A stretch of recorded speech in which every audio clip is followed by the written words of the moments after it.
ایک حرف ہے. فرماتے ہیں الف اس میں سے ایک الگ حرف ہے، لام الگ حرف ہے، میم الگ حرف ہے. مطلب الف لام میم پڑھنے والے کو 30 نیکیاں ملتی ہیں اور 30 درجات بلند کیے جاتے ہیں. پھر عاشق بھی کہتے ہیں نا خدا کا ذکر کریں اور ذکر مصطفیٰ نہ کریں. خدا کا ذکر کریں، ذکر مصطفیٰ نہ کریں، ہمارے منہ میں ہو ایسی زبان خدا نہ کرے. محمد کی محبت دین حق کی شرط اول ہے، اسی میں ہو اگر خامی تو سب کچھ نامکمل ہے.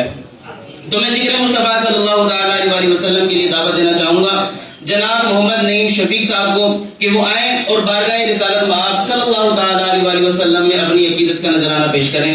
جناب محمد نعیم شفیق صاحب. سبحان اللہ، سبحان اللہ.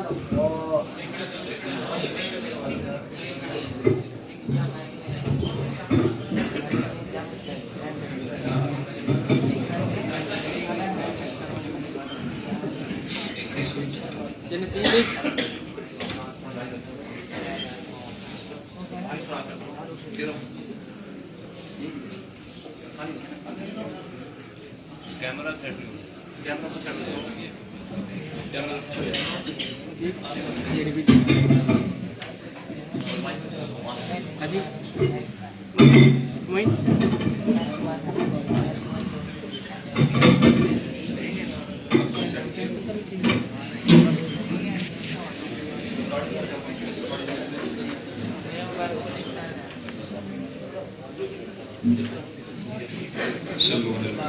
صلی اللہ تعالی علی محمد صلی اللہ علیہ یا رسول اللہ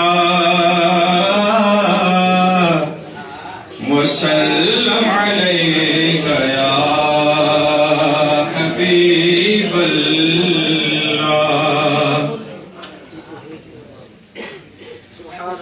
وہاں کیا جود و کرم ہے شہ بطحا تیرا، نہیں سنتا ہی نہیں مانگنے والا تیرا، نہیں سنتا ہی نہیں مانگنے والا تیرا. وہاں کیا جود و کرم ہے شہ بطحا تیرا، وہاں کیا جود و کرم ہے شہ بطحا تیرا، نہیں سنتا ہی نہیں مانگنے والا تیرا، نہیں سنتا ہی نہیں مانگنے والا تیرا. فیض ہے یا شہ تسلیم نرالا تیرا، فیض ہے یا شہ تسلیم نرالا تیرا. اب پیاسوں کے تجسس میں ہے دریا تیرا، اب پیاسوں کے تجسس میں ہے دریا تیرا. فرش والے تیری شوکت کا علو کیا جانے، فرش والے تیری شوکت کا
میں کیا میرے سیاں کی حقیقت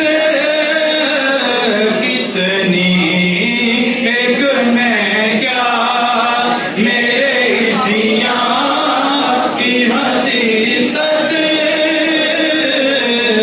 کتنی، مجھ سے 100 لاکھ کو کافی ہے اشارہ تیرا، مجھ سے 100 لاکھ کو کافی ہے اشارہ تیرا، تیری سرکار میں آتا ہے رضا اسے وہ شفیع، تیری سرکار میں آتا ہے رضا اسے وہ شفیع، تیری سرکار میں آتا ہے رضا اسے وہ شفیع، جو میرا غوث ہے اور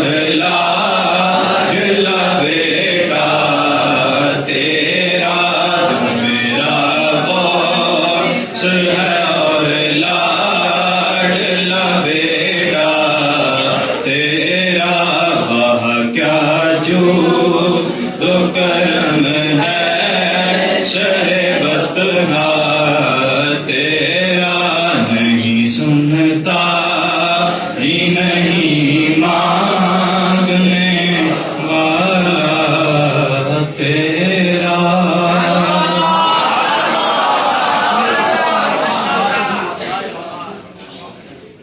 ماشاءاللہ، یہ تھے ہمارے جناب محمد نعیم شفیق صاحب، جو کہ اپنے خوبصورت انداز میں آواز دل نشین میں ہم کو نعت رسول مقبول صلی اللہ تعالیٰ علیہ وسلم سنا رہے تھے۔ زندگیاں بیت گئی اور قلم ٹوٹ گئے، زندگیاں بیت گئی اور قلم ٹوٹ گئے، تیرے اوصاف کا ایک باب بھی پورا نہ ہوا۔ حضور علیہ السلام کے اوصاف کی بات ہو تو اعلیٰ حضرت کا قلم کیسے جنبش نہ کرے۔ اعلیٰ حضرت فرماتے ہیں وہ کلام وہ کمال حسن حضور ہے کہ گمان نفس جہاں نہیں، یہی پھول خار سے دور ہے، یہی شمع ہے کہ دھواں نہیں، کروں تیرے نام پہ جاں فدا، نہ بس ایک جاں دو جہاں فدا، دو جہاں سے بھی نہیں جی بھرا، کروں کیا کروڑ جہاں نہیں، میں نثار تیرے کلام پر ملی ہوں تو کس کو زبان نہیں، وہ سخن ہے جس میں سخن نہ ہو، وہ زبان ہے جس کا، وہ بیان ہے جس کا بیان نہیں، کروں مدح اہل دول رضا، کروں مدح اہل دول رضا، پڑے اس بلا میں میری بلا، میں گدا ہوں اپنے کریم کا، میرا دین پارائے نہ نہیں۔ اب میں ملتمس ہوں بیان کے لیے جناب محمد عرفان صاحب سے کہ وہ آئیں اور بیان کے لیے تشریف لائیں اور اپنے انداز دل نشین سے محفل کی رونق کو افزوں فرمائیں۔ جناب محمد عرفان صاحب۔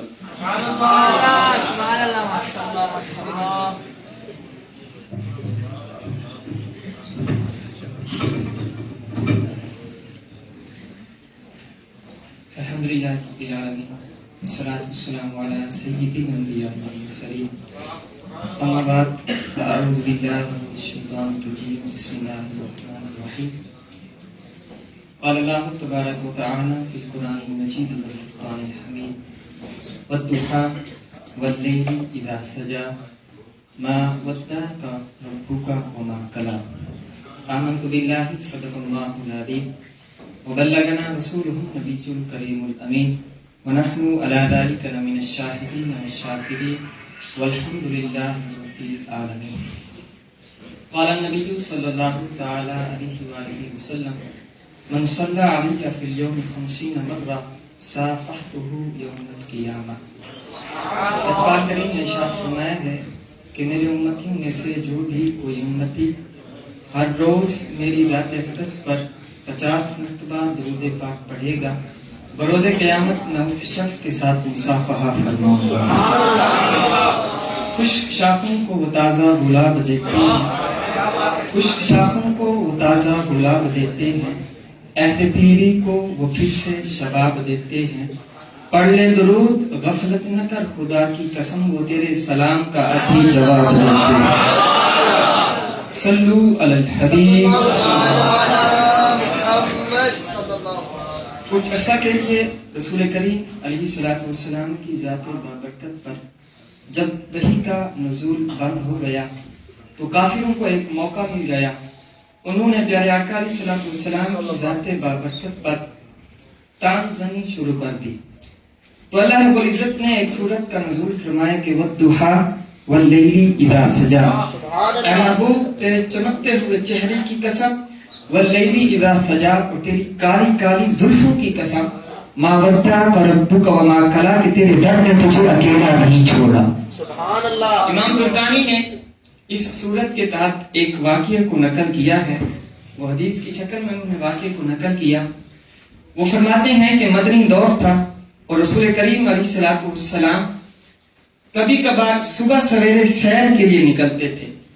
تو ایک مرتبہ رسول کریم علیہ الصلوۃ والسلام سیر کے لیے صبح سویرے نکلے اور آپ کے ساتھ آپ کے صحابہ بھی ساتھ تھے.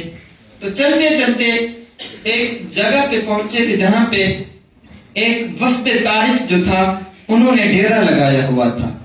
تو رسول کریم جب وہاں پہ پہنچے تو دیکھا کہ ایک طرف انہوں نے ڈیرا لگایا ہوا ہے اور دوسری طرف اس وفد کے جانور چل رہے تھے جس کے اندر اونٹ شامل تھے. تو آپ نے ان جانوروں کی طرف دیکھا تو ان جانوروں کے اندر ایک سرخ رنگ کا اونٹ حضور کریم کی ذات کو پسند آ گیا. تو جب آپ کو پسند آ گیا تو آپ نے اس قافلے والوں سے پوچھا کہ آپ سرخ رنگ کا اونٹ بیچتے ہو؟ آپ علماء بیٹھے ہیں، تاریخ سے آگاہ ہیں کہ اہل عرب کا یہ دستور تھا کہ سرخ رنگ کا اونٹ بہت ہی مہنگے داموں میں وہ بیچا کرتے تھے اور وہ پسند بھی حضور کریم کی ذات کو آیا. تو جب آپ نے ان سے یہ مطالبہ کیا کہ آپ اونٹ بیچتے ہو، انہوں نے بیچنا تھا یا نہیں بیچنا تھا، لیکن جب کملی والے نے گفتگو کی کہ تم بیچتے ہو اور بیچنے پر راضی ہو گئے. تو رسول کریم علیہ السلام نے فرمایا کہ میں تجارت کی غرض سے تو آیا نہیں تھا، میں تو صرف سیر کرنے آیا تھا اور یہ مجھے اونٹ پسند آ گیا ہے. آپ یوں کریں، آپ ادھار اونٹ دے دیں، رقم آپ کو بھیج دی جائے گی. قافلے والے اس بات پر راضی ہو گئے اور وہ اونٹ قرض کے طور پر بیچ دیا گیا. اب پیارے آقا علیہ السلام اونٹ لے کر آپ جا رہے گئے. اب قافلے والے رسول کریم علیہ السلام کی طرف نظریں اٹھا اٹھا کر دیکھ رہے ہیں. جب آپ ان کی نظروں سے اوجھل ہو گئے تو اب قافلے والے آپس میں گفتگو کرنے لگ گئے. ارے اللہ کے بندو، وہ جانتے بھی نہیں تھے کہ کون شخص تھا، اس نے اپنے پتہ بھی نہیں بتایا اور آپ نے اپنا ایک قیمتی اونٹ ادھار اس کو دے دیا ہے. جب نقد سودا کیا جاتا ہے تو اس میں پتہ نہیں کیا جاتا، لیکن جب ادھار سودا دیا جاتا ہے تو اس پر لکھ پڑھ کی جاتی ہے. تو وہ لوگوں نے آپس میں گفتگو شروع کر دی. ایک شخص آیا اور ایک قیمتی اونٹ لے کر چلا گیا، آپ نے پتہ بھی نہیں پوچھا. انہی لوگوں میں سے بولتا ہے میں تو اس کے وَلِسَانًا وَشَفَتَيْنِ کے ہونٹوں کی طرف دیکھ رہا تھا کہ جب بول رہا تھا تو اس کے منہ سے پھول جھڑ رہے تھے. ایک دوسرا بولا میں اس کے چہرے کی طرف دیکھ رہا تھا کہ جب وہ بولتا تھا تو سامنے والے پہاڑوں پر عکس پڑ جاتا تھا. ایک تیسرا بولا میں تو اس کی واللیل والی زلفوں کو دیکھ رہا تھا کہ جو اللہ نے اس کی زلفوں کے اندر خم رکھے تھے میں اس کی طرف دیکھ رہا تھا. ایک چوتھا بولا میں تو اس کی آنکھوں کی طرف دیکھ رہا تھا. ایک عاشق بولتا ہے مکھ چندر بدن شاشانی ہے، چمکے دلال نورانی ہے، کالی زلف تیاق مستانی ہے، نور رکھی ہے مت بھریاں. ابھی قافلے والے یہ گفتگو کر رہے تھے کہ خیمے کے اندر ایک بی بی بیٹھی تھی. وہ خیمے کے پردے کو ہٹا کر کہتی ہے اے قافلے والو انا ضامنۃ لسامانی جمالکم لا یقدر بکم. اگر وہ شخص آپ کی رقم ادا نہیں کرتا تو اس کی رقم میں خود ادا کروں گی. قافلے والے پریشان ہو گئے. انہوں نے سوال کیا بی بی آپ جانتے ہو، آپ کو پتا ہے وہ کون شخص تھا؟ وہ عورت کہتی ہے، پردے سے بول اٹھتی ہے، وہ کہتی ہے میں جانتی تو نہیں ہوں، لیکن وہ جب آپ سے گفتگو کر رہا تھا میں نے پردے کو ہٹایا تھا. جب پردے کو ہٹایا تھا میری نظر اس حسین و جمیل چہرے پر پڑی تھی. میں نے اس چہرے سے اندازہ لگا لیا کہ جس کا اتنا حسین و جمیل چہرہ ہے وہ کبھی جھوٹ بول نہیں سکتا.